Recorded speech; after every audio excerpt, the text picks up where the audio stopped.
जय हिंद दोस्तों। ज्ञान सागर सिविल एकेडमी में आप सबका स्वागत। इस क्लास में हम बातें करेंगे उत्तर प्रदेश के मेजर एयरपोर्ट्स के बारे में। कितने एयरपोर्ट्स उत्तर प्रदेश में इंटरनेशनल हैं, कितने डोमेस्टिक हैं, कितने सिविल के हैं, कितने इंडियन एयरफोर्स के हैं, कितने अपने स्टेट के जो एयर स्ट्रिप्स हैं वो हैं, और उसके बाद फंक्शनल कितने हैं, कितने अंडर कंस्ट्रक्शन हैं, और कुछ एयरपोर्ट्स अभी हाल में जो बने थे वो शट डाउन हो गए, यानी बंद कर दिए गए, क्लोज कर दिए गए, उनका ऑपरेशन बंद कर दिया गया। तो जो इनाग्रेट हुए थे और उनको बंद किया गया, शट डाउन किया गया, तो उसके कारण क्या हैं। तो यही ज़्यादा इम्पोर्टेंट टॉपिक है कि जो अभी रिसेंटली कुछ एयरपोर्ट्स को इनाग्रेट किया गया और फिर 4 महीने 1 साल चलने के बाद उन एयरपोर्ट्स को शट डाउन कर दिया गया या क्लोज कर दिया गया, उसके कारण क्या है, ये ज़्यादा क्वेश्चन बनने की प्रोबेबिलिटी बनती है। तो हम सिस्टमेटिक वे में चलते हैं। मेजर एयरपोर्ट्स ऑफ उत्तर प्रदेश के एयरपोर्ट्स को हम 3 ग्रुप में डिवाइड कर सकते हैं। नंबर 1 पे जो है सिविल एयरपोर्ट, ये क्या है, सिविल एयरपोर्ट है। दूसरे नंबर पे इंडियन एयरफोर्स का एयरपोर्ट, IAF का मतलब इंडियन एयरफोर्स का एयरपोर्ट। तीसरे नंबर में स्टेट ऑन एयर स्ट्रिप यानी यूपी के अपने एयर स्ट्रिप्स। तो यूपी में जितने भी एयरपोर्ट्स हैं हमने 3 ग्रुप में विभाजित कर दिया। पहले नंबर पे हमने रखा सिविल एयरपोर्ट्स। यूपी में टोटल 3 सिविल एयरपोर्ट्स हैं। कितने हैं? 3 सिविल एयरपोर्ट्स हैं यूपी में, ये 3 हैं। जो तीनों सिविल एयरपोर्ट्स हैं यूपी में वो कौन कौन से हैं, ये मैंने लिख दिया है यहाँ पे नीचे। सिविल एयरपोर्ट जो है, जो तीनों हैं यूपी के, वो यही है। नंबर 1 पे चौधरी चरण सिंह इंटरनेशनल एयरपोर्ट लखनऊ में है। तो यूपी के वो 3 एयरपोर्ट जो सिविल एयरपोर्ट्स में हैं, उनमें से नंबर 1 पे चौधरी, CH का मतलब चौधरी चरण सिंह इंटरनेशनल एयरपोर्ट लखनऊ, पहला सिविल एयरपोर्ट यूपी का। दूसरे नंबर में सिविल एयरपोर्ट यूपी का है Lal Bahadur Shastri airport Varanasi. Lal Bahadur Shastri international airport कहां पे है? वाराणसी में है। ये भी सिविल एयरपोर्ट है यूपी में। तीसरे नंबर का सिविल एयरपोर्ट यूपी में फुर्सतगंज में है। फुर्सतगंज में जो एयरपोर्ट है वो भी सिविल एयरपोर्ट में आता है, जो कि अमेठी डिस्ट्रिक्ट में पड़ता है। कहां पे? अमेठी डिस्ट्रिक्ट में फुर्सतगंज में एक एयरपोर्ट है यूपी का, और वहां पे एक एकेडमी है, उसका नाम है इंदिरा गांधी राष्ट्रीय उद्यान अकेडमी। इंदिरा गांधी राष्ट्रीय उद्यान अकेडमी, इसी एकेडमी के भीतर कैंपस में एयरपोर्ट है, उसका नाम है फुर्सतगंज अमेठी एयरपोर्ट। ये भी सिविल में है। यूपी के कुछ एयरपोर्ट्स ऐसे हैं जो कि एयरफोर्स के अंदर हैं। तो एयरफोर्स वाले एयरपोर्ट्स कौन कौन सी यूपी में? टोटल 8 एयरपोर्ट्स हैं। तो वो 8 यानी कि 8 एयरपोर्ट्स जो कि इंडियन एयरफोर्स के 8 एयरपोर्ट्स वो ये सारे हैं। ठीक है, इंडियन एयरफोर्स के एयरपोर्ट यूपी में कितने हैं? 8 हैं। जो 8 एयरपोर्ट इंडियन एयरफोर्स वाले यूपी के भीतर हैं वो सीक्वेंस वाइज ये हैं। नंबर 1 पे बमरौली, जो कि प्रयागराज में पड़ता है, इंडियन एयरफोर्स का एयरपोर्ट है प्रयागराज में। क्या नाम है? बमरौली। खेरिया ये भी इंडियन एयरफोर्स का एयरपोर्ट है, जो कि आगरा में है। गोरखपुर इंडियन एयरफोर्स का एयरपोर्ट है, जो कि गोरखपुर में इंडियन जो आर्मी है या मिलिट्री कैंप है या उसी में ये है। उसके अलावा चकेरी क्या है? कानपुर में पड़ता है, वहां पे भी एक एयरपोर्ट है चकेरी के नाम से, कानपुर में। नेक्स्ट पॉइंट आपका बरेली में भी इंडियन एयरफोर्स का एयरपोर्ट है। उसके अलावा सरसामा सहारनपुर में भी इंडियन एयरफोर्स का एयरपोर्ट है यूपी में, सरसामा सहारनपुर में। हिंडन से तात्पर्य क्या है? गाजियाबाद। जिला गाजियाबाद में हिंडन नदी भी है, और वहां पे एक एयरफोर्स का एयरपोर्ट है, नाम है हिंडन एयरपोर्ट। बख्शी का तालाब, ये लखनऊ में एक एयरपोर्ट जो है बख्शी का तालाब भी है। जो बख्शी का तालाब लखनऊ में एयरपोर्ट है वो इंडियन एयरफोर्स का एयरपोर्ट है। जबकि लखनऊ में जो अमौसी में एयरपोर्ट है, अमौसी वाला एयरपोर्ट का नाम है चौधरी चरण सिंह इंटरनेशनल एयरपोर्ट लखनऊ। ये अमौसी वाला है, चौधरी चरण सिंह वाला अमौसी लखनऊ में। लखनऊ में दूसरा जो एयरपोर्ट है इंडियन एयरफोर्स का, उसका नाम है बख्शी का तालाब, हरदोई सीतापुर रोड पे। 16 जो है स्टेट ऑन एयर स्ट्रिप है। उत्तर प्रदेश में 16 अपने स्टेट के एयर स्ट्रिप हैं। एयरपोर्ट और स्ट्रिप में अंतर क्या होती है कि जो एयरपोर्ट होती है उसमें कई एक लाइन होती हैं, ठीक है। रनवे जो होता है कई एक होता है, कई एक लाइन होता है, कई एक रनवे होता है टेक ऑफ और लैंडिंग के लिए। एयरप्लेन की लैंडिंग और टेक ऑफ के लिए कई एक लाइन होते हैं, साइड से ऐसे बने होते हैं, एक पॉइंट। दूसरे नंबर में एयर स्ट्रिप पे एक या दो लाइन ही होगा। एयरपोर्ट में जो रनवे होता है उसकी लंबाई 75 मीटर या कितनी होती है, चौड़ाई, ऐसा कुछ क्राइटेरिया। जबकि एयर स्ट्रिप पे जो रनवे होते हैं उसकी चौड़ाई या लंबाई कम होती है, ठीक है।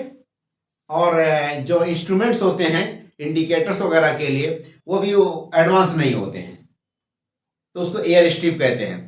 दूसरी भाषा में कहिए कि जो एयरपोर्ट्स है उसका इनिशियल वर्जन, स्टार्टिंग वाला स्टेप, वो एयर स्ट्रिप कहलाता है। वो एडवांस डेवलप फॉर्म नहीं होता एयरपोर्ट का। तो यूपी में टोटल 16 जो है अपना स्टेट का जो एयर स्ट्रिप्स है वो इस तरह से है। नंबर 1 पे आपका अकबरपुर। अकबरपुर जो है अंबेडकर नगर का पुराना नाम है। क्या नाम है? अकबरपुर। अंबेडकर नगर जो डिस्ट्रिक्ट है उसका पुराना नाम अंबेडकरपुर है। तो अकबरपुर जो है अंबेडकर नगर में ये एयर स्ट्रिप है, यूपी का अपना, यूपी स्टेट का अपना है। अंधऊ, अंधऊ गाजीपुर में एयरपोर्ट है, यूपी का एयर स्ट्रिप था जो कि अब प्रॉपर एयरपोर्ट के तौर पे बना दिया गया है और एयरपोर्ट के तौर पे, डोमेस्टिक एयरपोर्ट के तौर पे यूज में है ये अंधऊ। अमहट सुल्तानपुर में पड़ता। अमहट कहाँ पे है? सुल्तानपुर में। यूपी स्टेट का एक एयर स्ट्रिप है अमहट, सुल्तानपुर डिस्ट्रिक्ट में पड़ता है। थानीपुर अलीगढ़, अलीगढ़ में थानीपुर जो एयरपोर्ट है, पहले एयर स्ट्रिप हुआ करता था, अब इसको डोमेस्टिक एयरपोर्ट्स का कैडर दिया गया और डोमेस्टिक यहाँ से फ्लाइटें उड़ने लगी। इनाग्रेशन भी हो चुका है। अभी मैं बात बताऊंगा कि ये सब बंद भी हो गए हैं। 4 से 6 महीने फंक्शन में थे, उसके बाद बंद हो गए, बट ये फंक्शनल में काउंट होंगे। आपका गाजीपुर एयरपोर्ट जो है फंक्शनल एयरपोर्ट है ये। आपका थानीपुर यानी अलीगढ़ में ये फंक्शनल एयरपोर्ट है। उसके बाद भीमराव अंबेडकर में मेरठ में है। भीमराव अंबेडकर कहां पे है? मेरठ में है। मयारपुर आपका सोनभद्र में है। मयारपुर कहां पे है? सोनभद्र में। पलिया आपका कहां पे है? खीरी में है, एयर स्ट्रिप है यूपी का। फर्रुखाबाद में एयर स्ट्रिप है यूपी का। फैजाबाद में भी एयर स्ट्रिप है यूपी का। कसिया कुशीनगर यानी कि जो इंटरनेशनल एयरपोर्ट है, पहले एयर स्ट्रिप हुआ करता था बट अब इसको इंटरनेशनल एयरपोर्ट बना दिया गया, कसिया कुशीनगर वाले को। एक्चुअल कुशीनगर डिस्ट्रिक्ट का नाम है, कसिया टाउन का नाम है, कसिया में ही है वो, ठीक है।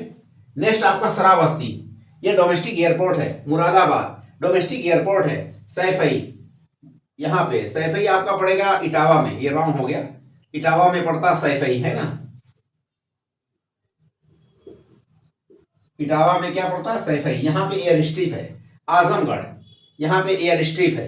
झांसी, यहाँ पे एयर स्ट्रिप है। चित्रकूट, यहाँ पे भी एयर स्ट्रिप है। अब देखिए कितने, पहले नंबर पे देखेंगे कि इंटरनेशनल एयरपोर्ट्स यूपी में कौन कौन से हैं, तो मैं उसके आगे INT लिख दूंगा, उसी से समझ जाइए आप।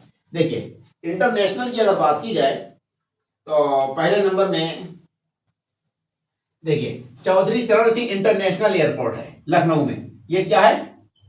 इंटरनेशनल है, INT वाला इंटरनेशनल। लाल बहादुर शास्त्री वाराणसी में, ये क्या है आपका? इंटरनेशनल है। INT का मतलब इंटरनेशनल एयरपोर्ट्स है। कुशीनगर कसिया, ये आपका इंटरनेशनल है। ये तो 3 इंटरनेशनल आपके हो गए। उसके अलावा ये जो फैजाबाद है अयोध्या वाला, ये भी आपका जो है कहीं ना कहीं इंटरनेशनल था, तो इसको भी हम इंटरनेशनल लिख देंगे, ठीक है। मतलब कहने का तात्पर्य कि किसी टाइम पे स्टेट गवर्नमेंट के एयर स्ट्रिप हुआ करते थे, वो इस टाइम पे प्रॉपर इंटरनेशनल एयरपोर्ट बन चुके हैं, ऐसा समझिए। उसके अलावा ये कितने हो गए आपका, international airport 1, international airport 2, international airport 3, international airport 4। ये 4 यूपी में इंटरनेशनल एयरपोर्ट फंक्शनल है। क्या है? फंक्शनल है। इंटरनेशनल एयरपोर्ट जो है आपका अंडर कंस्ट्रक्शन, अंडर कंस्ट्रक्शन। ये कहां पे है? जेवर ईडा, जो यमुना एक्सप्रेसवे है उसी के पास में जेवर पड़ता है, नोएडा में या ग्रेटर नोएडा में। ठीक है, तो एक अंडर कंस्ट्रक्शन है इंटरनेशनल एयरपोर्ट। अंडर कंस्ट्रक्शन कहां पे है? जेवर में है, नोएडा में। ये अंडर कंस्ट्रक्शन है। बाकी जितने एयरपोर्ट्स हैं वो इंटरनेशनल ये हो गए। अब देखिए डोमेस्टिक एयरपोर्ट्स कौन कौन से जो कि फंक्शनल हैं। ठीक है, तो डोमेस्टिक एयरपोर्ट्स में फंक्शनल में आपका जो है ये प्रयागराज, ये डोमेस्टिक एयरपोर्ट है, फंक्शनल है। क्या है? डोमेस्टिक में ये फंक्शनल है। डोमेस्टिक फन का मतलब फंक्शनल, डोमेस्टिक में फंक्शनल। खिरिया आगरा ये भी डोमेस्टिक है, फंक्शनल है ये खिरिया आगरा। गोरखपुर ये भी डोमेस्टिक एयरपोर्ट है जो कि फंक्शनल है। डोम का मतलब डोमेस्टिक, ऑफ एफयूएल का मतलब कि फंक्शनल, यानी कि यहां पे प्लेन आती है जाती है। चकेरी कानपुर ये भी domestic and functional. Dom and fun आपका चकेरी कानपुर। बरेली, बरेली में भी आपका डोमेस्टिक है एंड फंक्शनल। उसके अलावा सरसावा सहारनपुर ये भी डोमेस्टिक है, फंक्शनल है। उसके अलावा हिंडन गाजियाबाद ये भी डोमेस्टिक है, फंक्शनल। उसके अलावा बख्शी का तालाब लखनऊ, बस ये मिलिट्री वाले यूज करते हैं और ये फंक्शनल नहीं है। अब देखिए अकबरपुर अंबेडकर नगर गाजीपुर ये भी डोमेस्टिक है, डोमेस्टिक एंड फंक्शनल। ठीक है, डोमेस्टिक एंड फंक्शनल क्या है? गाजीपुर वाला भी है। तो ये गाजीपुर वाला क्या है आपका? डोमेस्टिक एंड फंक्शनल गाजीपुर वाला। Amhar Sultanpur non functional. Thanipur Aligarh domestic and functional. ठीक है, भीमराव अंबेडकर ये डोमेस्टिक एयरपोर्ट है। क्या है ये? Under construction. भीमराव अंबेडकर जो मेरठ वाला है ये अंडर कंस्ट्रक्शन है। डोम का मतलब डोमेस्टिक और construction under construction Bhimrao Ambedkar. Mayarpur Sonbhadra ये भी आपका डोमेस्टिक है और अंडर कंस्ट्रक्शन। मयारपुर सोनभद्रा ये भी डोमेस्टिक है, अंडर कंस्ट्रक्शन है। पलिया खीरी, खीरी यानी लखीमपुर खीरी, ये भी आपका डोम है और फंक्शनल है। फर्रुखाबाद वाला नॉन फंक्शनल। फैजाबाद वाला तो फंक्शनल भी है और इंटरनेशनल भी है, ये इंटरनेशनल है फैजाबाद अयोध्या वाला। उसके अलावा कसिया कुशीनगर ये भी इंटरनेशनल है, फंक्शनल है। तो फैजाबाद इंटरनेशनल तो है साथ में, प्लस ये फंक्शनल भी है। फंक्शनल आपका ये जो कसिया कुशीनगर वाला है इंटरनेशनल है और ये आपका फंक्शनल है। श्रावस्ती ये डोमेस्टिक है और फंक्शनल है। उसके अलावा मुरादाबाद ये डोमेस्टिक है एंड फंक्शनल है। सैफई इटावा में नॉन फंक्शनल। आजमगढ़ ये डोमेस्टिक है और फंक्शनल है। उसके अलावा चित्रकूट ये डोमेस्टिक है और फंक्शनल है, यानी इनॉग्रेशन हो चुका है, फ्लाइटें कुछ उड़ भी चुकी हैं। तो ये सारे एयरपोर्ट्स हो गए यूपी के जो कि हमने डिस्कस किया। एयरपोर्ट्स को हमने 3 भाग में विभाजित किया। नंबर 1 पे सिविल एयरपोर्ट जिसमें 3 एयरपोर्ट्स हैं। चौधरी चरण सिंह इंटरनेशनल एयरपोर्ट जो कि लखनऊ में है, ये इंटरनेशनल एयरपोर्ट है और फंक्शनल है। एफयूएल का मतलब फंक्शनल। लाल बहादुर शास्त्री एयरपोर्ट ये भी इंटरनेशनल एयरपोर्ट है, वाराणसी में है और ये क्या है? फंक्शनल भी है, लाल बहादुर शास्त्री वाला। उसके अलावा फुर्सतगंज अमेठी ये फंक्शनल नहीं है, ठीक है।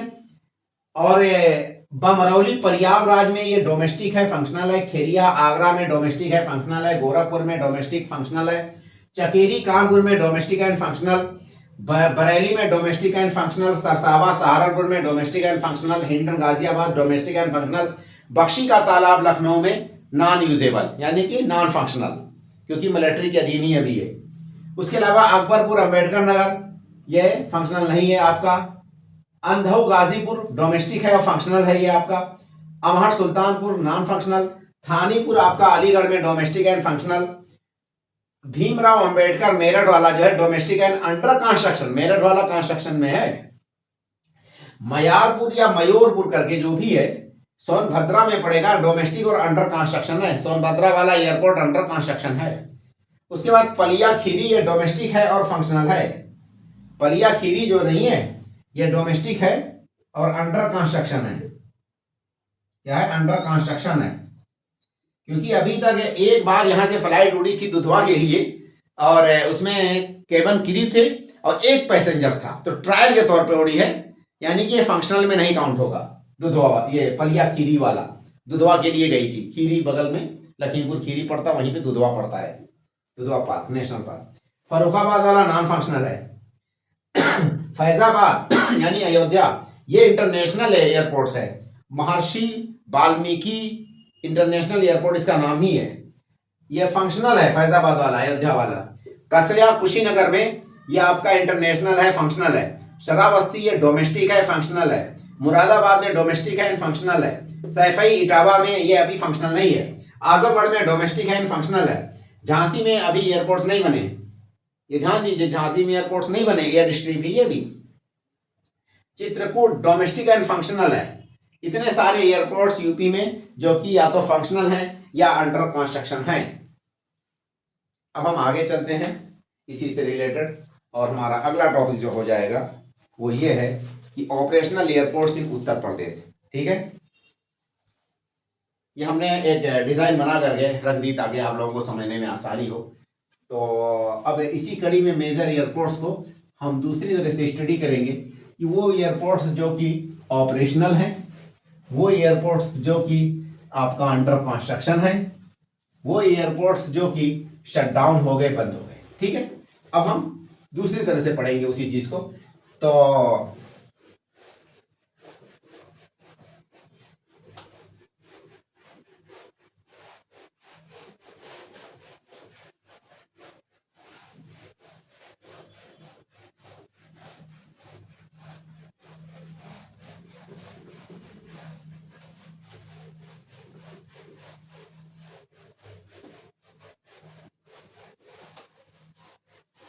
देखिए, ये आपका जो है मेजर एयरपोर्ट्स ऑफ इंडिया, और इसमें क्या है कि 3 इंटरनेशनल ऑपरेशनल एयरपोर्ट्स। ठीक है, तो पहले नंबर पे हमें ऑपरेशनल एयरपोर्ट्स देखते हैं यहाँ पे कौन कौन से यूपी में है। ऑपरेशनल एयरपोर्ट्स उसको 2 हिस्सों में हम डिवाइड कर देंगे। नंबर 1 पे हम लिखेंगे इंटरनेशनल, दूसरे नंबर पे हम समझने की कोशिश करेंगे कि डोमेस्टिक कितने हैं। ये ऑपरेशनल की खाली बात चल रही है। तो इंटरनेशनल एयरपोर्ट्स यूपी में लखनऊ, वाराणसी, अयोध्या। लखनऊ, वाराणसी, अयोध्या है जी, ये 3 इंटरनेशनल एयरपोर्ट्स हैं यूपी में जो कि ऑपरेशनल हैं। डोमेस्टिक जो है आपके टोटल 5 एयरपोर्ट्स हैं यूपी में जो कि ऑपरेशनल कितने हैं, डोमेस्टिक 5 हैं। तो ये 3 हो गया। तो आपका चौथे नंबर का लिख लेंगे हम बरेली, कानपुर, प्रयाग। बरेली, कानपुर, प्रयाग, और उसके अलावा गाजीपुर एंड गोरखपुर।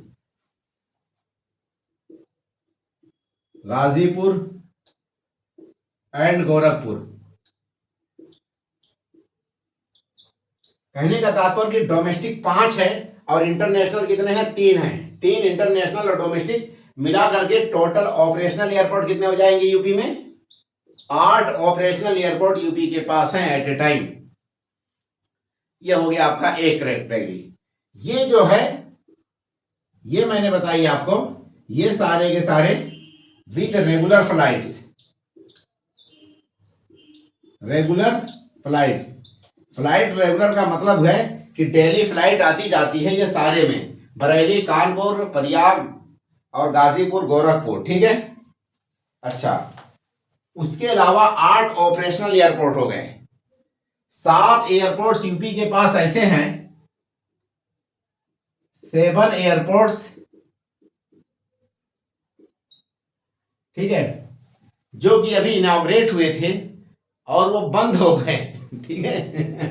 तो 7 एयरपोर्ट यूपी के ऐसे हैं जो कि रिसेंटली इनॉग्रेट हुए हाल के दिनों में और वो अब बंद हो चुके। तो उसको कुछ इस तरह से लिखा जाएगा, 7 एयरपोर्ट्स ऑफ यूपी या उत्तर प्रदेश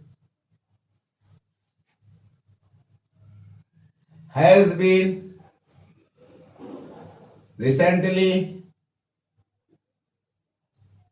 inaugurated but shut down after the functioning of 4 and 5 month। 4-6 महीने या मैक्सिमम 1 साल फंक्शन होने के बाद, ये इनाग्रेशन के 4-6 महीने तो चले अच्छे से, उसके बाद ये शट डाउन हो गए, क्लोज हो गए, बंद हो गए। अब ये जो शट डाउन हुए एयरपोर्ट, अब उनके बारे में हम देख लेते हैं। तो नंबर 1 पे आपका चित्रकूट, आजमगढ़, कुशीनगर, वहां से स्टार्ट करते हैं। तो 7 एयरपोर्ट्स ये हैं, तो ये 8वां नंबर था। तो मैं एक तरह से समझने के लिए आप लोगों को कि टोटल एयरपोर्ट्स हमारे पास कितने आएंगे, ठीक है, या वैसे मतलब कि एक नंबर से स्टार्ट कर देते हैं। तो नंबर 1 पे आपका चित्रकूट नंबर 1 हुआ। नंबर 2 पे आपका आजमगढ़, कुशीनगर, श्रावस्ती, आजमगढ़। 3 नंबर पे आपका कुशीनगर से आगे चलेंगे तो आपका श्रावस्ती पड़ेगा। श्रावस्ती से आगे चलेंगे आप जो है तो अलीगढ़, मुरादाबाद और सहारनपुर, क्या पड़ेगा, अलीगढ़, उसके बाद मुरादाबाद, उसके बाद आपका 7वें नंबर का सहारनपुर है ना। देखिए, ये 7 एयरपोर्ट यूपी के has been recently inaugurated but shut down after the operation of 4 and 5 month, after the operating flights of 4 to 5 month, यानी 5 से 6 महीने जब ये फ्लाइट को उड़ाने भराई गई यहाँ से, उसके बाद इन एयरपोर्ट्स को बंद किया गया, जिसमें आपका चित्रकूट है, आजमगढ़ है, कुशीनगर है, श्रावस्ती है, अलीगढ़, मुरादाबाद और आपका सहारनपुर, ये सारे एयरपोर्ट्स हैं। इनाग्रेशन हो चुके हैं, फ्लाइटें भी उड़ चुकी हैं, बट सहारनपुर से तो मुझे लगता है इनाग्रेशन सिर्फ हुआ है और फ्लाइटें अभी कोई उड़ी भी नहीं है, मुझे लगता है। जहां तक सहारनपुर से कुछ एयरपोर्ट्स अंडर कंस्ट्रक्शन है, ठीक है। तो अंडर कंस्ट्रक्शन कौन कौन से हैं एयरपोर्ट्स यूपी के, वो भी देख लेते हैं। तो airports in UP under construction and proposed, या तो वो प्रोपोजल लेवल पे हैं या अंडर कंस्ट्रक्शन लेवल पे हैं। उन एयरपोर्ट्स को अब देखते हैं। देखिए, पहले नंबर पे हम यहां से स्टार्ट करेंगे, आपका नोएडा इंटरनेशनल एयरपोर्ट एट जेवर। क्या है, नोएडा इंटरनेशनल एयरपोर्ट एट जेवर। जेवर ही आपका एक ईडा जो है यमुना एक्सप्रेस वे वहीं पे पड़ेगा। नोएडा से आगे निकलेंगे तो मेरठ पड़ेगा। तो मेरठ में भीमराव अंबेडकर एयरपोर्ट हमने जो पढ़ा था वो वही वाला, ये अंडर कंस्ट्रक्शन है मेरठ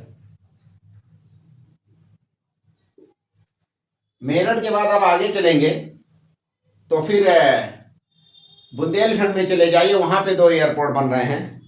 एक आपका ललितपुर में, दूसरा आपका सोनभद्र में। ललितपुर, नेक्स्ट आपका सोनभद्रा।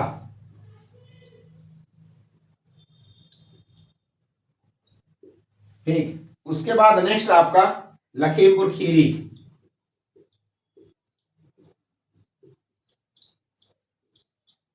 लखीमपुर खीरी जो पलिया मैंने बोला था कि अभी ट्रायल के तौर पे एक फ्लाइट उड़ी थी बट इनाग्रेशन नहीं हुआ, इसलिए अंडर कंस्ट्रक्शन में माना जाएगा, क्योंकि जो डिवाइसेस होते हैं इंडिकेटर्स वगैरह के लिए, ठीक है, वो अभी यहाँ पे इंस्टॉल वगैरह नहीं हो पाई होंगी, इसलिए फ्लाइटें भी उड़ना शुरू नहीं हुई।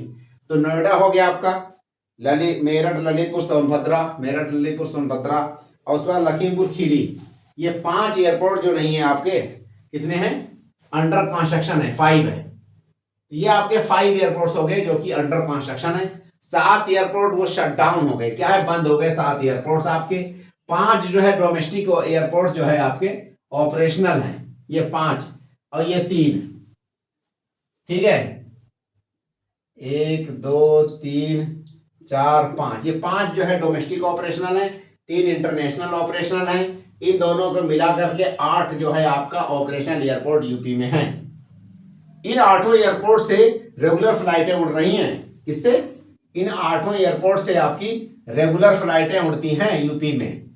बाकी जितने एयरपोर्ट्स हैं, 7 एयरपोर्ट वो शट डाउन हो गए, जिसमें चित्रकूट, आजमगढ़, कुशीनगर, श्रावस्ती, अलीगढ़, मुरादाबाद, सहारनपुर।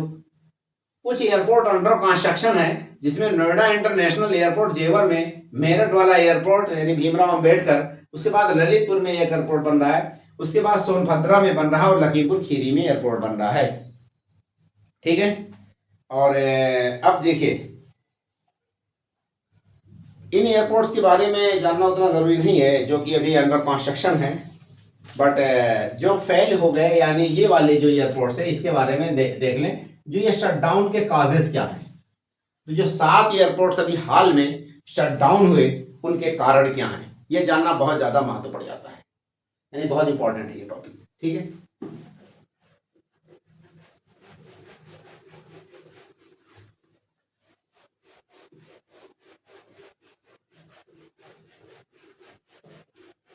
तो क्या कारण है, मतलब एयरपोर्ट्स के फेल होने के, तो हमारा ये हेडिंग हो जाएगा,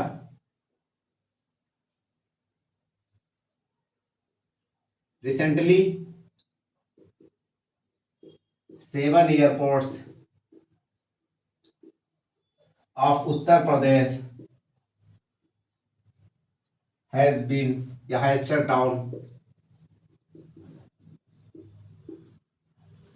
तो उत्तर प्रदेश के जो 7 एयरपोर्ट जो शट डाउन हुए अभी हाल के दिनों में, उसके काजेस क्या हैं, हम क्या देखेंगे यहाँ पे, फैक्टर्स एंड काजेस।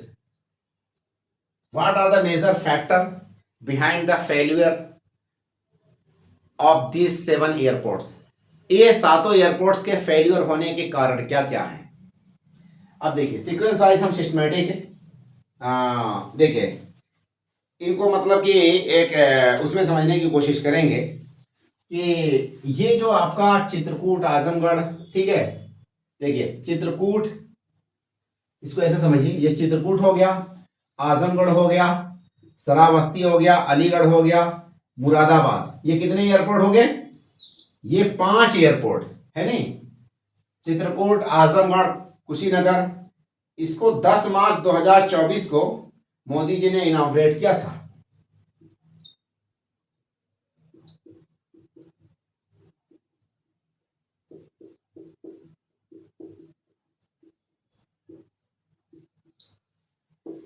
मार्च 2024 यानी 10 मार्च 2024 को मोदी जी ने जो है टोटल 12 एयरपोर्ट इनॉग्रेट किए थे पूरे इंडिया लेवल में। उन 12 में से 5 यूपी के ही एयरपोर्ट थे, जिसमें आपका चित्रकूट, आजमगढ़, श्रावस्ती, मुरादाबाद, अलीगढ़।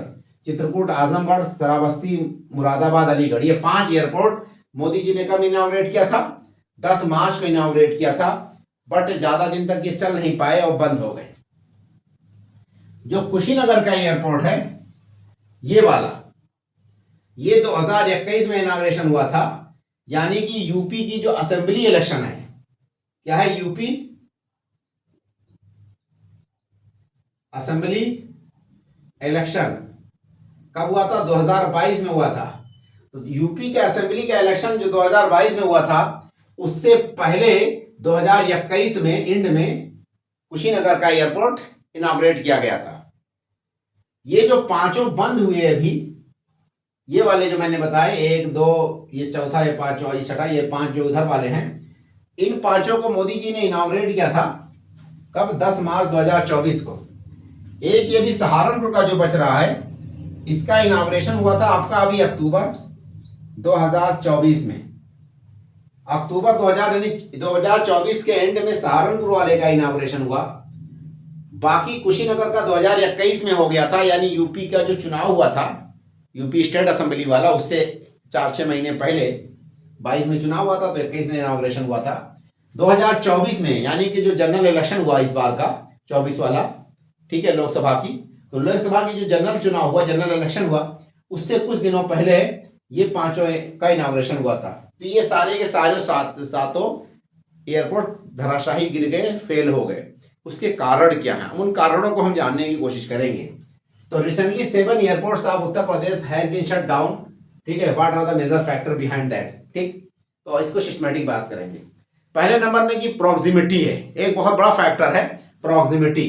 देखिए, कोई भी एयरपोर्ट आपको स्थापित करना है तो उससे पहले फिजिबिलिटी जो है सर्वे होना चाहिए। फिजिबिलिटी सर्वे से तात्पर्य क्या कि ये जो एयरपोर्ट बनाया जा रहा है, क्या वो वहां पे सस्टेन कर पाएगा कि नहीं कर पाएगा, क्या वहां पे पैसेंजर की ऐसी डिमांड है कि नहीं है, क्या उसको ऐसे पैसेंजर मिल जाएंगे, ठीक है। वो सारी चीजें, नेटवर्थ क्या है, यानी पब्लिक की जो परचेजिंग पावर है, मोबिलिटी का लेवल क्या है, कितने लोग रोड से जाना चाहते हैं, कितने लोग ट्रेवल करते हैं, ट्रेन को प्रीफर करते हैं। उसके अलावा अगर एयरपोर्ट बना दिया जाए तो क्या लॉन्ग डिस्टेंस के कम्यूटर्स मिलेंगे या नहीं मिलेंगे, तो उसके लिए फिजिबिलिटी टेस्ट होता है या फिजिबिलिटी सर्वे होता है। तो प्रॉपर क्या फिजिबिलिटी सर्वे हुआ था इसका, या ऐसे रैंडम बना दिया गया, इंफ्रास्ट्रक्चर का लॉस हो गया। एक एक एयरपोर्ट्स की रखवाली करने के लिए एट ए टाइम, जैसे मान के चलिए कुशीनगर है, कुशीनगर में टोटल 70 to 80 जो है आज भी वर्कर वहां पे एम्प्लॉय हैं, यानी कि 40-40 तो आपका CISF के जवान हैं, उनकी ड्यूटी लगी हुई है। 30 या 25 जो है आपके क्या कहते हैं इसके, एयरलाइंस के जो एम्प्लॉइज हैं, एयरपोर्ट्स की जो एम्प्लॉइज है, तो 25 से 30 एयरपोर्ट की एम्प्लॉइज। तो इतना ज़्यादा ह्यूज अमाउंट में पैसे आपके एक्सपेंस हो रहे हैं। तो इन एयरपोर्ट्स के पीछे अगर वो अधिकारियों को मतलब ये करना चाहिए कि फिजिबिलिटी टेस्ट करना चाहिए कि एग्जैक्टली किस लोकेशन में, किस लोकेलिटी में एयरपोर्ट के सेटअप किया जा सकता है। तो ये एक तरह से एट रैंडम या बिना किसी प्लान के काम कर दिया गया। तो हम यहाँ से पॉइंट को लिखना स्टार्ट करेंगे इनके शट डाउन होने के कारणों के ऊपर, ठीक।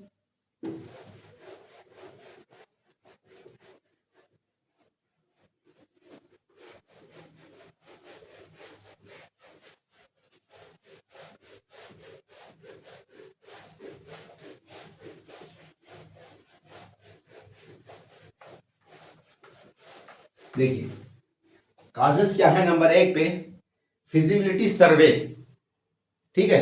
पहला पॉइंट हम लिखेंगे फिजिबिलिटी सर्वे का।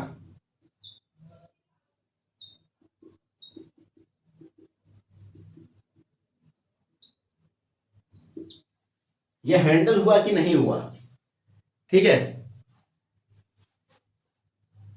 Not कॉन्डक्टेड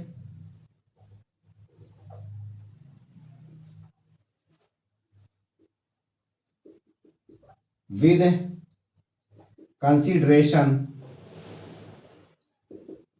of local factors and passenger demand। पहला तो चीज यही है कि जो ब्यूरोक्रेट हैं उनको इस पे फोकस करना चाहिए, काम करना चाहिए, और फिर ध्यान देना चाहिए कि वहाँ पे एयरपोर्ट बनाया जा सकता है कि नहीं। अगर बनाया जा सकता है तो क्या दूसरा एयरपोर्ट जो उसके आजू बाजू में है उस पर क्या प्रभाव पड़ेगा। ऐसा तो नहीं है कि जो बड़ा वाला जो एयरपोर्ट है दूसरा कहीं सराउंडिंग में, तो पब्लिक वहीं पे आना जाना प्रीफर करेगी। तो विसिनिटी फैक्टर हम कह सकते हैं। तो इस पॉइंट को कुछ इस तरह से लिखेंगे, vicinity airport factor second point हमारा हो जाएगा vicinity airport factor. Vicinity airport factor से तात्पर्य क्या है कि वो एयरपोर्ट जो कि पहले से वहां एग्जिस्ट करते थे,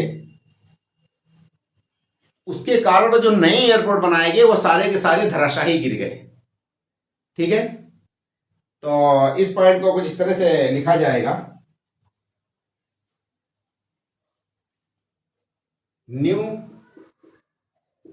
newly constructed airports were located in the vicinity of existing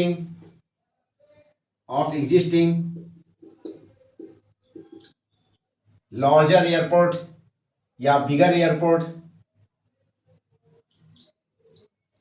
existing major airport। तो ये जो छोटे छोटे एयरपोर्ट्स हैं उनको जो बनाया गया और वहां पे बगल में कोई बड़ा एयरपोर्ट था, तो लोगों ने ये सोचा कि उसी एयरपोर्ट को यूज में रखे लोगों ने, और छोटे छोटे एयरपोर्ट ऑटोमेटिक अपना सराउंडिंग बंद होने लगे। तो इसको कहेंगे कि due to insufficient passenger demand. ठीक है, due to insufficient of passenger demand,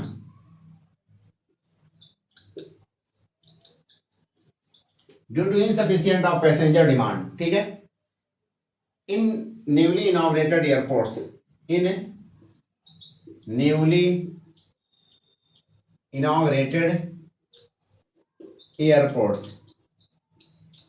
अब देखिए, जितने भी एयरपोर्ट्स हमने बात किए, मान लेते हैं कि ये प्रयागराज है, सपोज दैट ये एग्जिस्टिंग एयरपोर्ट क्या है आपका, प्रयागराज पे एक एग्जिस्टिंग पोर्ट है।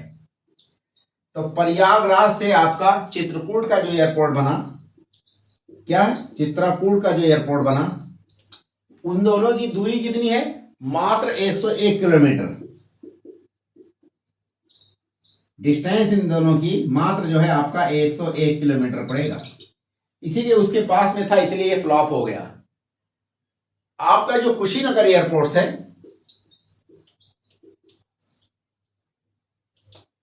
कुशीनगर का जो एयरपोर्ट है वो आपका कितनी दूरी पे है गोरखपुर का, मान लेते हैं कि ये गोरखपुर है, सपोज दैट ये गोरखपुर है। अब गोरखपुर से आपका जो कुशीनगर है वो ये 51 किलोमीटर दूरी है।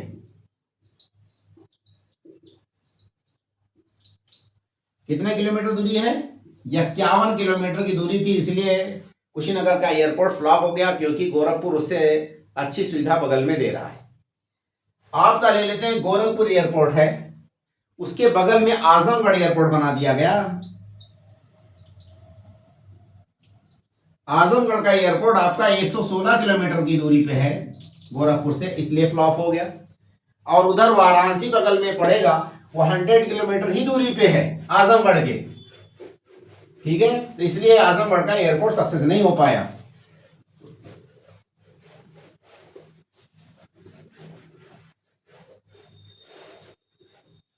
अच्छा, दूसरे नंबर में एक साइड यहां पे हम जाएंगे आजमगढ़ में, तो एक वाराणसी पड़ेगा।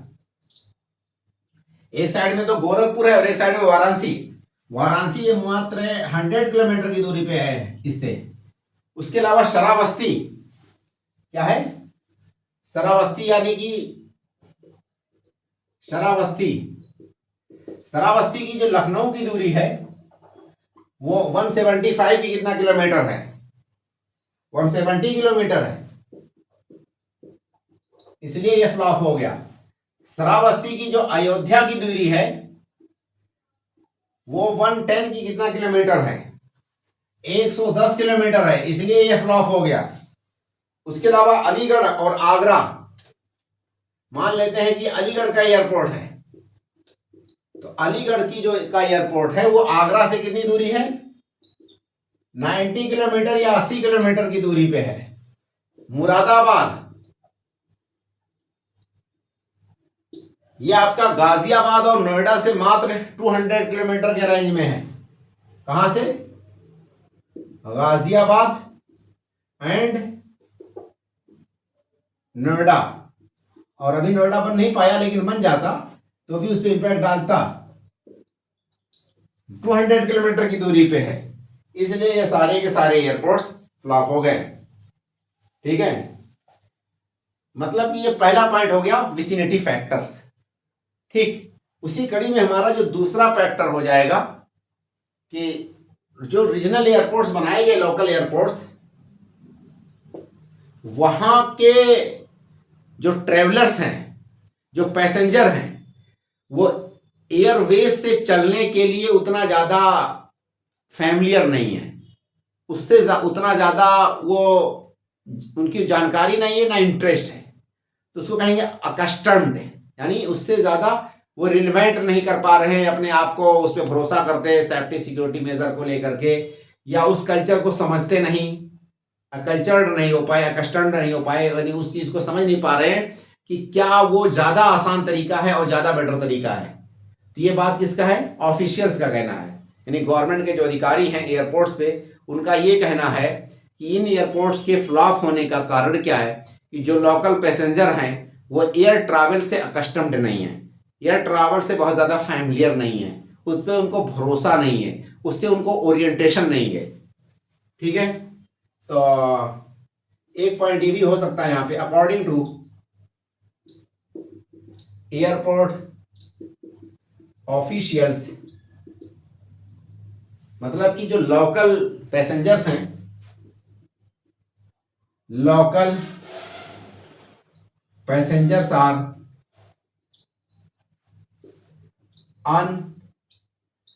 अनअकस्टम्ड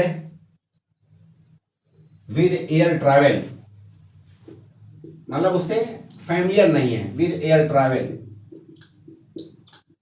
उनको उससे उतना ज्यादा भरोसा नहीं है, ट्रस्ट नहीं है।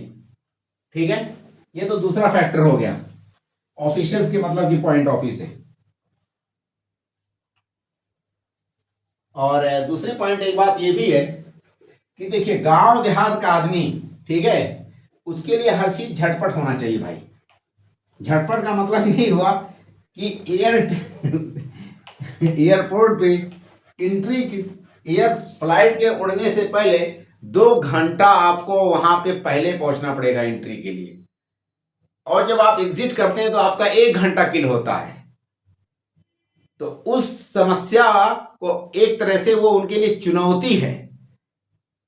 ठीक है, तो जो लोकल पॉपुलेशन, यानी वहां के लोकल की जो जनसंख्या होती है, रीजनल एयरपोर्ट के आसपास के जो लोग हैं, उनके लिए बहुत भारी पड़ता है कि एयरपोर्ट पे जाके 2 घंटा वेट करना। ठीक है, तो इसको कुछ इस तरह से कहा जाएगा, local clients are reluctant to await या to wait 2 hours before the flight, मतलब उनको बड़ी दिक्कत है, बहुत वो उसको अपने आप को हजम नहीं कर पाएंगे लोकल लोग, ये भी एक बहुत बड़ी समस्या है। ठीक है, अच्छा नेक्स्ट पॉइंट क्या है कि एयर फेयर जो है वो भी है बहुत बड़ा, कहीं ना कहीं एयर फेयर,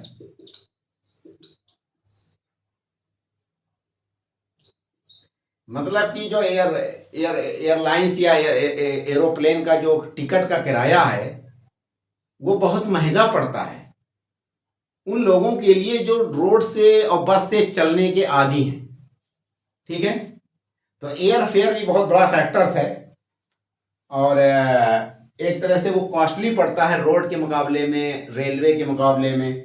तो air fare is often higher than road transport, air fare is often higher than road transport, क्योंकि लोगों की आदत है कम पैसे में दूर तक चलने का, ठीक है। और इसीलिए ज़्यादातर इस एरियाज़ के जो सिविलियन सिटीजन्स हैं, लोकल जो एयरपोर्ट्स खोले गए वो प्रीफर करते हैं बस से चलने के लिए, ट्रेन से चलने के लिए। Most of the local civilians prefer to travel by roadways and railways, क्योंकि वहां पे किराया कम पड़ता है भाई इन लोगों के मुकाबले में, ठीक है। तो ये सारे फैक्टर्स हैं जिसकी वजह से यहाँ पे लोग जो है। नेक्स्ट पॉइंट क्या है कि जो फ्लाइट्स है नियर डिस्टेंस के लिए अगर आप फ्लाइट पकड़ते हैं तो उसमें आपका टाइम सेविंग नहीं हो पाता, क्योंकि टाइम ज़्यादा लग जाता है। 2 घंटा पहले जाना, 1 घंटा निकलने में लग जाता है एयरपोर्ट से, ठीक है।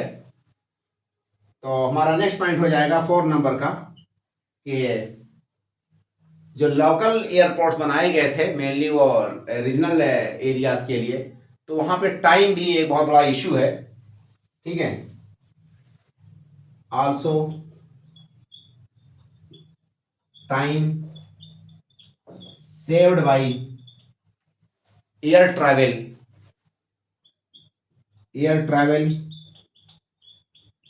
Is not worthy than rail and road travels, या क्या कहते हैं, इज नॉट, या अनवर्थी या not worthy, is unworthy than rail and road, है ना। मतलब कि रेल और रोड में टाइम ज़्यादा बच जाता है इन लोगों का, क्योंकि वहाँ पे कहीं भी जैसे लखनऊ से आजमगढ़ जाना है तो आधा घंटा की ही जर्नी है प्लेन से, बट 2 घंटा वहाँ पे पहले एंट्री करना, ठीक है। और ये भी आपका मेजर फैक्टर्स है। तो ये चौथा पॉइंट हो गया।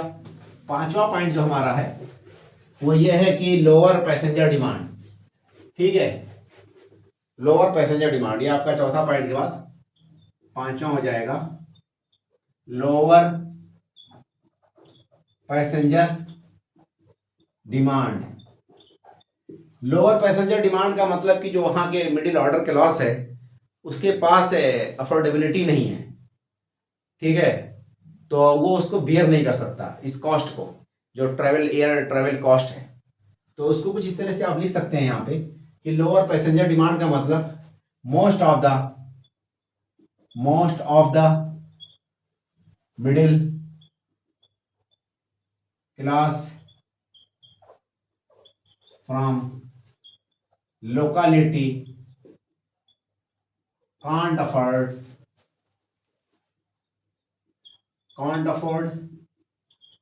the air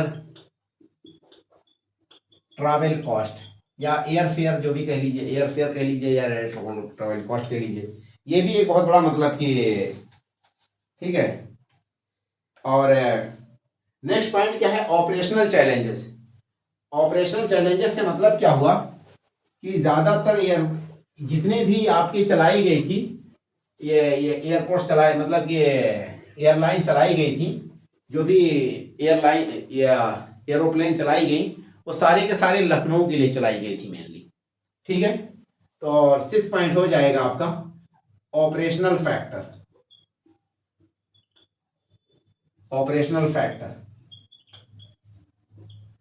most of the airlines जो है जो ऑपरेट कर रही थी यहाँ पे वो सारे के सारे लखनऊ के लिए ऑपरेशन थी ओनली, ठीक है। तो each port provide travelling to primarily single route I Lucknow.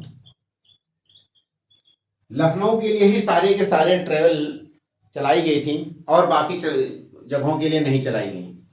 अब जब लखनऊ के लिए चलाई जाएंगी तो उसमें हम एक एक केस स्टडी के तौर पे समझ सकते हैं।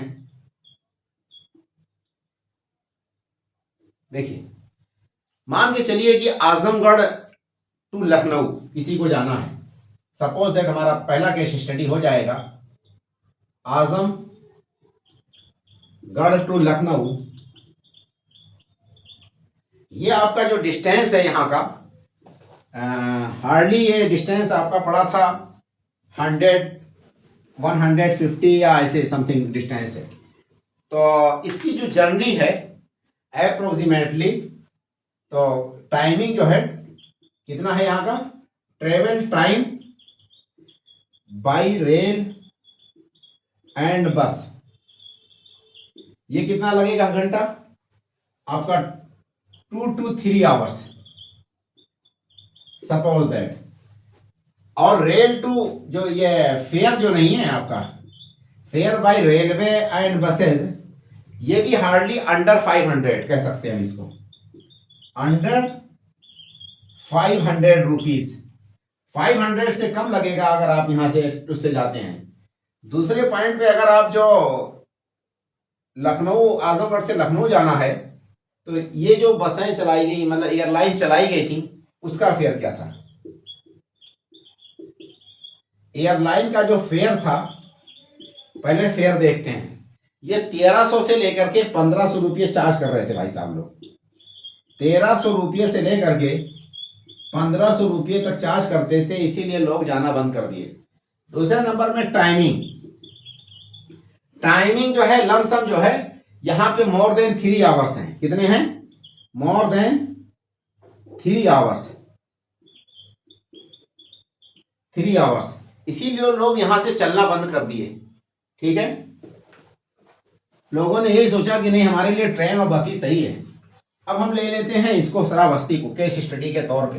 पहले नंबर में हमने आजमगढ़ ले लिया और दूसरे नंबर में श्रावस्ती को देख लेते हैं।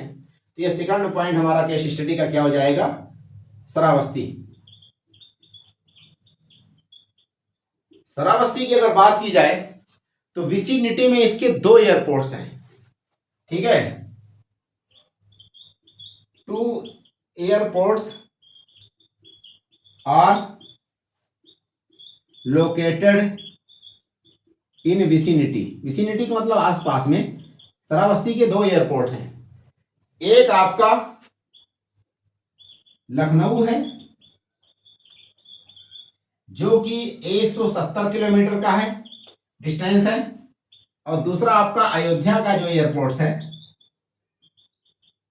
अयोध्या का जो एयरपोर्ट है, ये आपका मान के चलिए कि 110 किलोमीटर है। देखिए, जो by bus and road, by bus है या रेल एंड रेल है ना, अगर रेल के थ्रू या बस के थ्रू कोई जाता है यहाँ पे, तो उसको 3 घंटे में वो ये दूरी तय कर लेता था। 3 आवर्स टू 3 पॉइंट, मतलब कि 3 घंटे से 3.5 घंटे में ये दूरी तय हो जाती थी।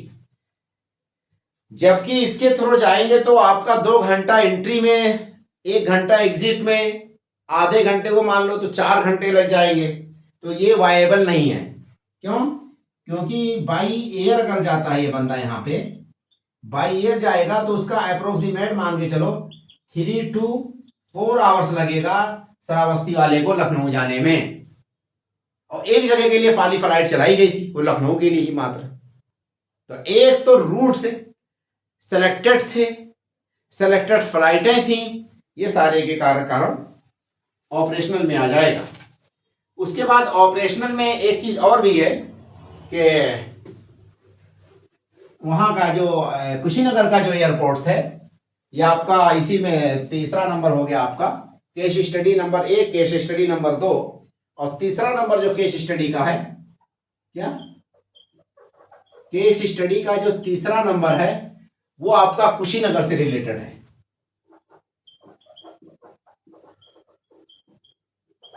कुशीनगर का जो एयरपोर्ट है वो शट डाउन क्यों हुआ, उसका कारण क्या है? यहां पे फ्लाइटें आपकी मुंबई और कोलकाता के लिए चलाई गई थी। ठीक है, कहां के लिए? फ्लाइट जो है आपका फॉर मुंबई एंड कोलकाता। कोलकाता, यहां पे फ्लाइटें आपकी मुंबई और कोलकाता के लिए चलाई गई थी, लेकिन जो एक वहां पे इंस्टॉलेशन होता है, यानी कि उसको कहते हैं इंस्ट्रूमेंट लैंडिंग सिस्टम, ठीक है। तो ये इसका जो मेजर फैक्टर है फ्लॉप होने का, फेल्यूर का जो कारण है, फेल्यूर का जो काज है इसका कुशीनगर वाले का, उसका ये है कि instrument landing system, instrument landing system was not yet installed at port। Kushinagar में जो इंस्ट्रूमेंट लैंडिंग सिस्टम है अभी तक भी इंस्टॉल नहीं हो पाया।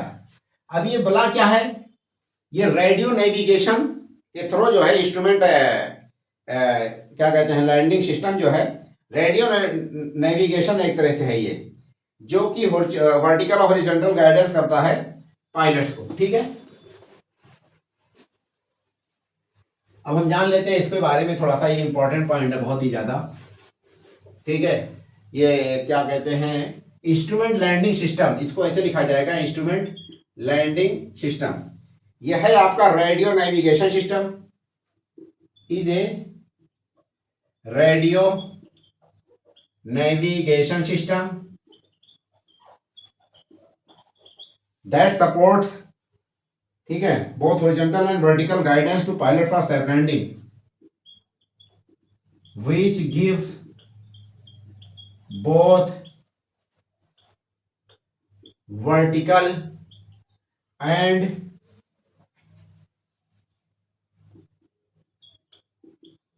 horizontal guidance to pilots for landing.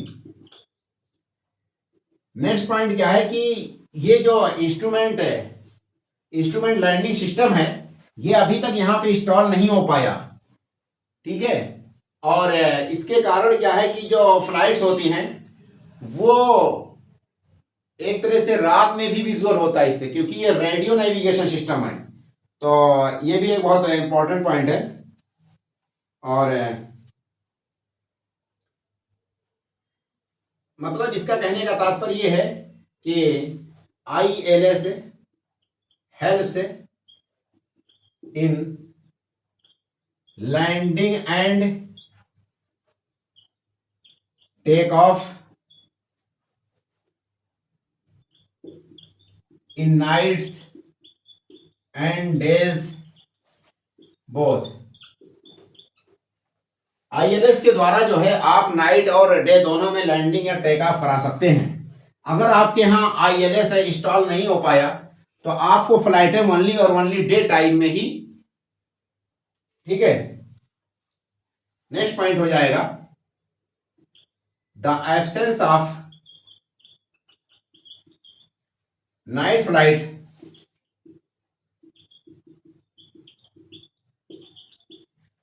was causing inconvenience to passenger।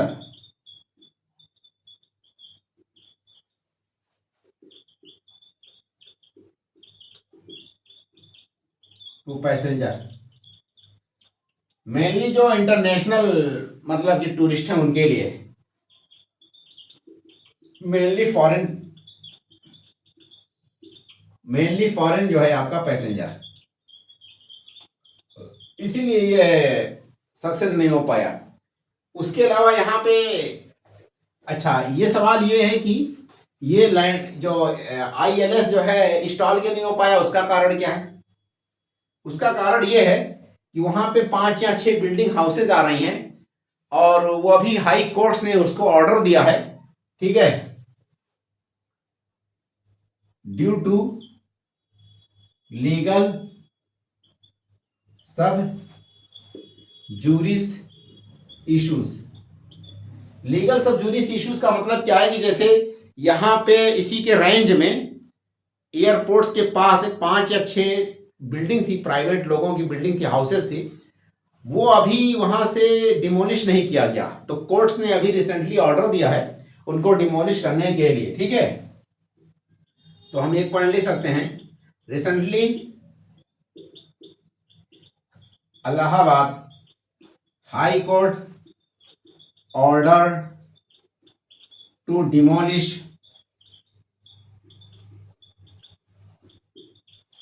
the 6 houses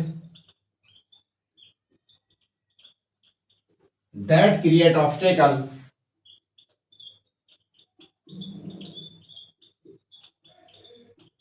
in installation of ILS। ILS को इंस्टॉल इसलिए नहीं कर पाए क्योंकि वहां पे 5 से 6 बिल्डिंगें थी और उसके जो मालिक थे वो जाकर के कोर्ट से स्टे ले आए थे। फिर बाद में कोर्ट ने फैसला दिया, अभी 3 से 4 महीने पहले की बात है, कि इन बिल्डिंग को डिमोलिश किया जाए और उनका मुआवजा पूरा किया जाए और ILS को इंस्टॉल किया जाए। ये सारे के सारे एक फैक्टर्स हैं जो कि कहीं ना कहीं हमने देखे, ठीक है। तो एक पॉइंट यह है कि इस वाले पूरी प्रक्रिया को हम सिंपल भाषा में कह सकते हैं कि विजिबिलिटी फैक्टर्स क्या हो जाएगा हमारा, नंबर 5 हो जाएगा आपका विजिबिलिटी फैक्टर्स, ठीक है।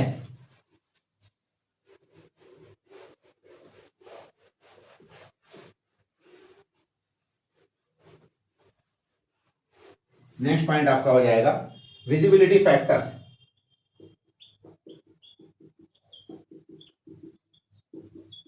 तो विजिबिलिटी फैक्टर के कारण आपका ये भी वाला जो क्या कहते हैं आपका शट डाउन हो गया, यहाँ वाला चित्रकूट वाला, ठीक है। तो विजिबिलिटी फैक्टर चित्रकूट वाला बंद हुआ, ठीक है।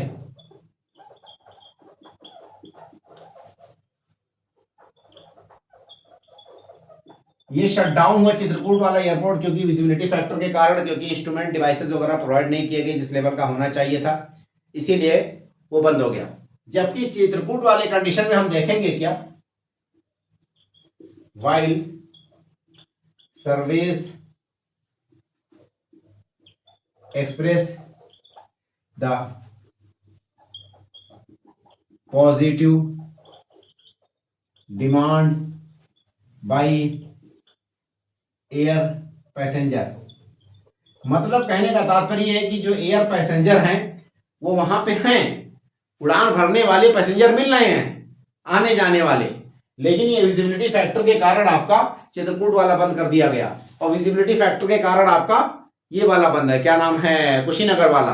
और कुशीनगर वाला दूसरा फैक्टर क्या है, प्रॉक्सिमिटी वाला भी फैक्टर्स है, और परचेजिंग पावर यानी लोगों के पास उतना ज्यादा पैसा नहीं है, ठीक है। नेक्स्ट पॉइंट आपका क्या है, limited control by government after completion of airport, ठीक है। मतलब कि limited control by the government after completion of the airports and inauguration, ठीक है। इनॉग्रेशन होने के बाद गवर्नमेंट का इस पे बहुत ज्यादा रेगुलेशन और कंट्रोल नहीं रहता है, और गवर्नमेंट की जो सब्सिडी थी वो भी धीरे धीरे बंद हो जाती है एक पार्टिकुलर टाइम के बाद, ठीक है। तो गवर्नमेंट जो है limited control after completion of the airport या कंस्ट्रक्शन ऑफ द एयरपोर्ट, ठीक है। तो गवर्नमेंट जो है बहुत ज्यादा उस पर रेगुलेशन नहीं जमाती, ठीक है। और जो सब्सिडी थी वो भी कहीं ना कहीं एक पार्टिकुलर टाइम पीरियड के लिए ही, एक एयरपोर्ट से दूसरे एयरपोर्ट के लिए जो प्लेन मूव करती हैं तो सब्सिडाइज रेट पे जो एयर फेयर होता है सब्सिडी वो पार्टिकुलर ड्यूरेशन के लिए दी जाती है। तो ये सारे के सारे फैक्टर्स हैं, ठीक है। और दूसरे नंबर में एक बात और भी है कि ये जितने भी एयरपोर्ट्स हैं वहाँ मेजर पॉइंट तो ये है कि वहाँ के पैसेंजर के पास इतना पैसा ही नहीं है कि लोग उसको चल सकें और उसको यूज़ कर सकें, ठीक। और उसके अलावा अभी हाल के दिनों में बेटर वे में आपके पास वो हो गया है, क्या कहते हैं, एक्सप्रेस वेज बन गया। तो ये भी एक बहुत बड़ा फैक्टर है कि एक्सप्रेस वेज कहीं ना कहीं ये एयरपोर्ट्स को सक्सेस होने में रुकावट बनते हैं, ठीक है। तो एक हमें कह सकते हैं एक पॉइंट यहाँ पे न्यूली कंस्ट्रक्टेड एक्सप्रेसवेज, ठीक है, that connect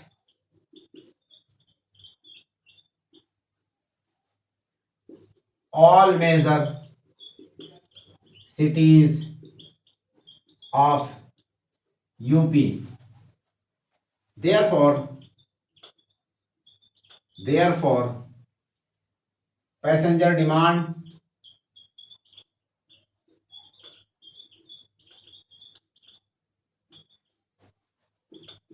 reduced for air travel से लोग ज़्यादा नहीं चलना चाहते हैं, क्योंकि ये जो एक्सप्रेसवेज हैं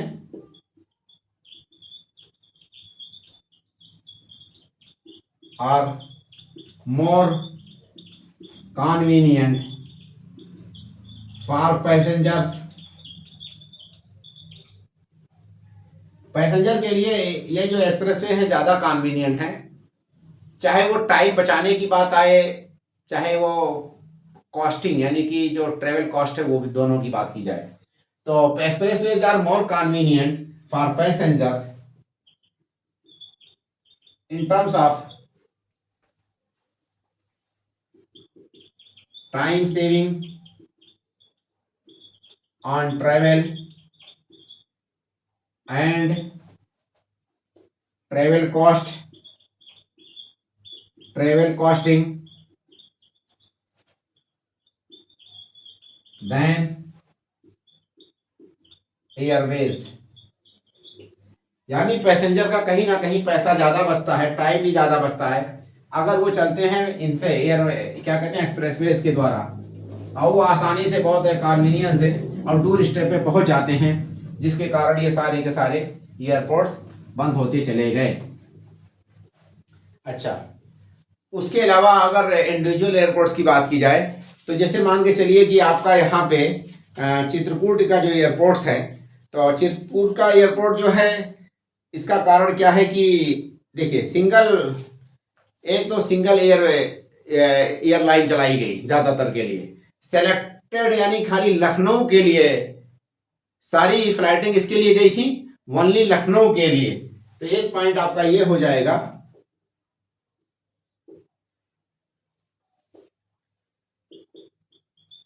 mostly flights moves primarily to Lucknow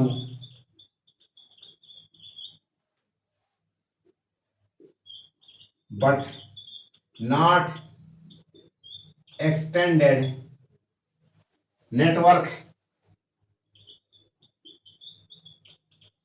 toward other cities। तो अदर सिटीज के लिए भी फ्लाइटें ये नहीं चलाई गई, खाली लखनऊ के लिए चलती रह गई शुरू से लेके आखिर तक, इसीलिए लोग आना जाना बंद कर दिए।